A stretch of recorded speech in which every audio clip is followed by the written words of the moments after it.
right? So depending on what you want to do. And you say, well, does anybody really do this? And the answer is yes.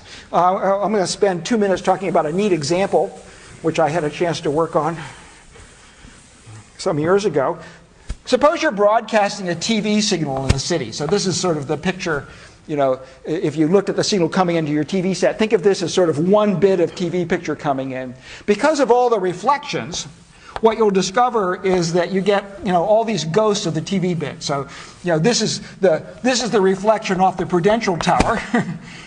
Okay, and these are the reflections off of other buildings, and because of the difference in the path between the antenna and your receiver, you're actually getting, you know, lots of different copies of the signal coming in. These are all called ghosts, right? And we, in fact, called this chip the Ghostbuster, because the idea was to do the digital signal processing that's needed to take a very messy signal. Imagine now adding all the different bits at different times together, you can see that the signal gets lost in all this noise. What we want to do is to undo all this. And there's a particular type of arithmetic circuit called a finite impulse response filter, which does that, which involves basically doing a bunch of multiplications.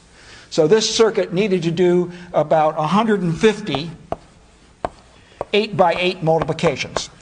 And 8x8 multipliers are big, much bigger than would fit on that chip. And what we ended up doing was basically building 150 8x2 multiplications, which ran at a 4x clock rate.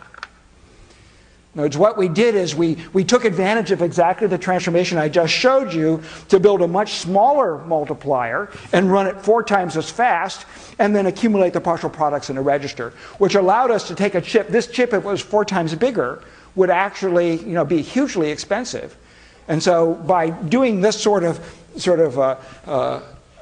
you know, trading the ability to run at a faster clock cycle, but use a smaller piece of hardware, made a huge difference in whether this was a chip that was alive and well. And in fact, this is circuitry that you can find in most of your TVs today. So it was a fun project.